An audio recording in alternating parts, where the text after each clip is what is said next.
Land was being purchased to create what is now Meramec State Park as early as 1926. In 1933, it was among the first parks in Missouri to benefit from President FDR's New Deal. As part of their program, the Civilian Conservation Corps, or CCC, established a 220-man camp in Sullivan.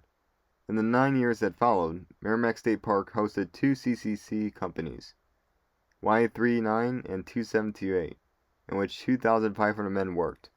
Like at Babler, several of these structures survive today and are on the National Register of Historic Places.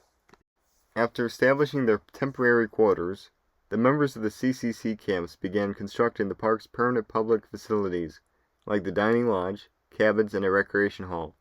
The Three Seers, as they're sometimes called, also built shelters, trails, a stone pump house, picnic grounds, entrance stonework, bridges, stone staircases, retaining walls, and distinctive structures like the hexagonal observation tower on the Bluffview Trail. The hard work of the CCC men transformed this rocky portion of the Meramec River Valley into a recreation destination for countless visitors, especially for those coming to the area along Route 66 and later Interstate 44 in Sullivan.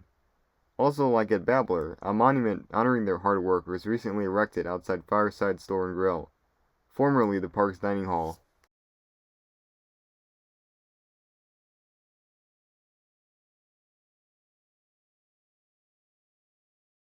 So here's the parking lot, and then you walk down this trail here.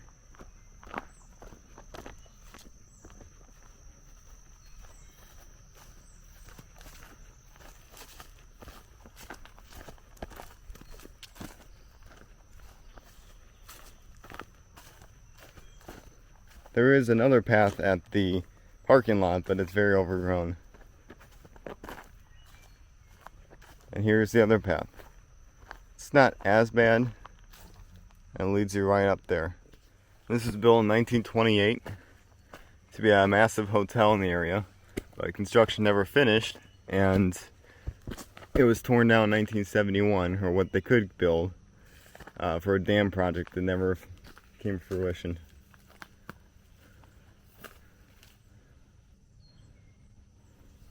It's a bit overgrown.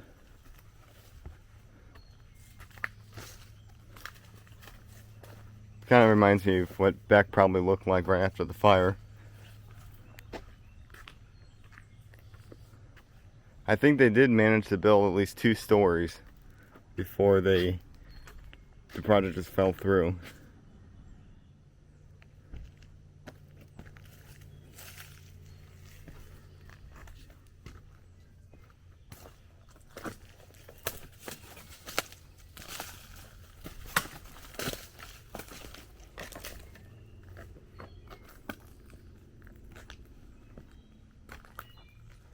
There's the chimney.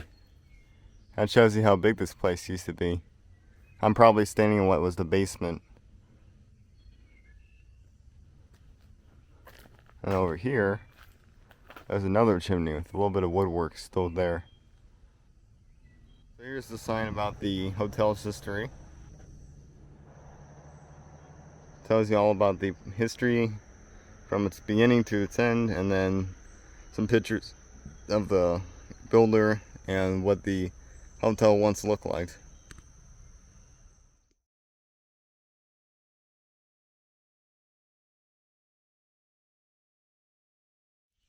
On the way to Shelter 1, I saw these 2 cool structures. These are probably the restroom facilities for Shelter 1. They're definitely from the CCC era of the park. So both facilities look the same. They're made of this beautiful stone, probably quarried from the nearby area. Looks kind of like Babler's, but this gives people heading to Shelter 1 access to the river. It was built by the CCC in the 1930s. Looks like it's held up pretty well, though it is sagging to one side. This is the positioning of the staircase to the parking lot I came from. It's this close to the parking lot.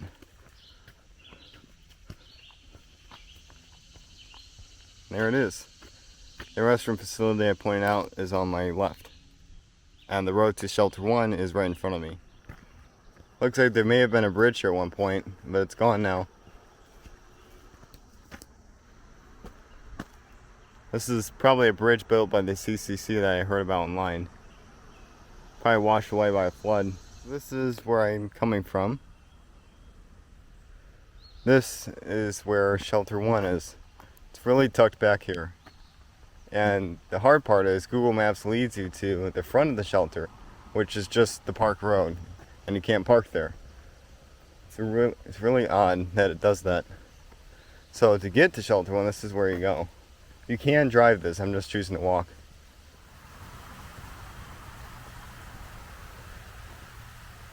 And here's the parking lot for Shelter 1. This is another shelter built by the CCC, and I think this is an old pumping house. This is right outside Shelter 1, if anyone's curious as to where it is. It's right in its parking lot.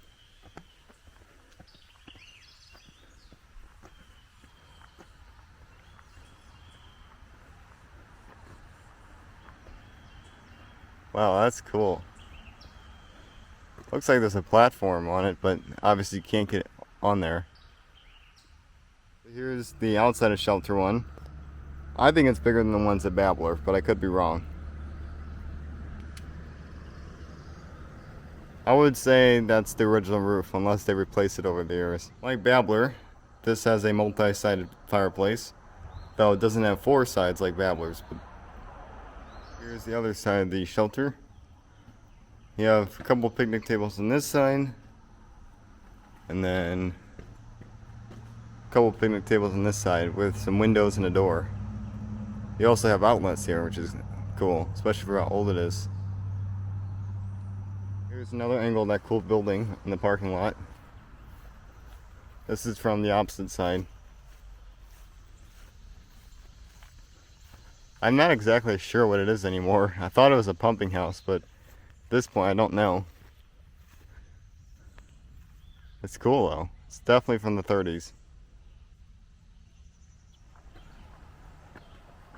I'm not sure if they'll ever replace it. I'm sure they will.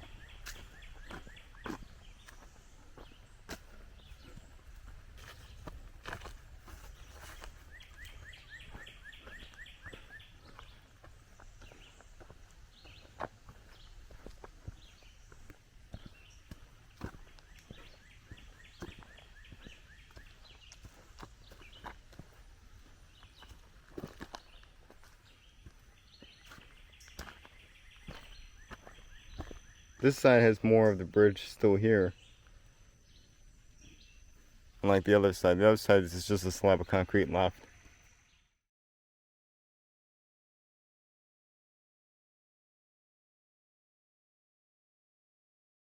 I wanted to point out this cool detail of the store. So when you walk into the building, on the right there will be this plaque. This is the dedication plaque at the building. According to it, it turns 91 years old this year. Also at the entrance is this little museum of the CCC, with pictures of the park from its past. So this is the Fireside Store and Grill. It was built in the 30s by the CCC as a dining hall. There was a recreational hall in this area somewhere, I'm just not sure where it was. All around me are the cabins that you can rent out, and I think there's a couple of trailheads in the area too. Here is a monument to the CCC in front of the Fireside Grill. They also list all the state parks in Missouri that have CCC work in it, which I think is cool. So this is the start of the cabins. All of the cabins in the park were built by the CCC in the 1930s. And they were all well maintained too. On the road to the cabins, this is the structure. This is right behind cabin 19. It's definitely one of the buildings built by the CCC, but I'm not sure what purpose it serves, back then or now.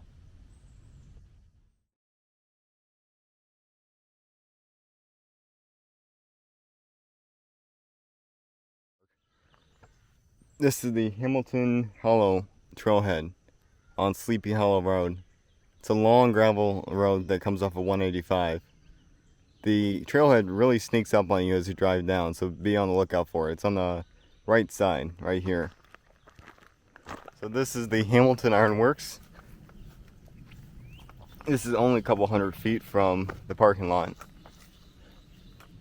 You just keep walking straight from the entrance sign.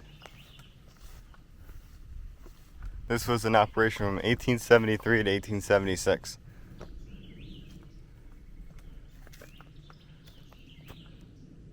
Reminds me of the one in Glencoe. So here's some history on the ironworks. This used to have a top portion, but it was removed in the 1930s to build the dam, which is why it's only the bottom part here today. It's also a little map of what this area looked like when it was still in operation. Apparently the road I came in on was here back in the 1800s. This is the inside of the old lime kiln. That is super cool.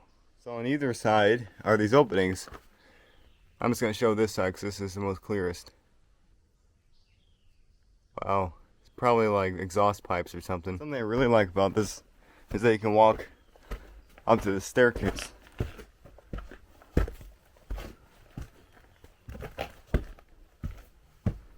You get this cool angle of the lime kiln.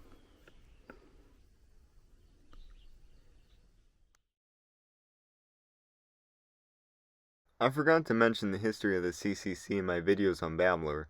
The history is long, but here's a condensed version. As part of his New Deal program, a program created to help lift the United States out of the Great Depression, President Franklin D. Roosevelt established the Civilian Conservation Corps in April of 1933. The CCC allows young single men between the ages of 18 and 25 to enlist in work programs to improve America's public lands, forests, and parks.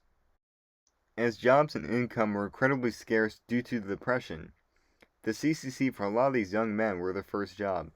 Workers would make $30 a month, $25 of which would be sent straight to their families. Food and housing were provided in military camp fashion, with camps featuring a barracks and a mess hall.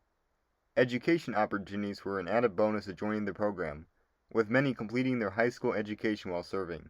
The program was well received and lasted until Congress disbanded the program in 1942. In Missouri, there were 136 CCC camps.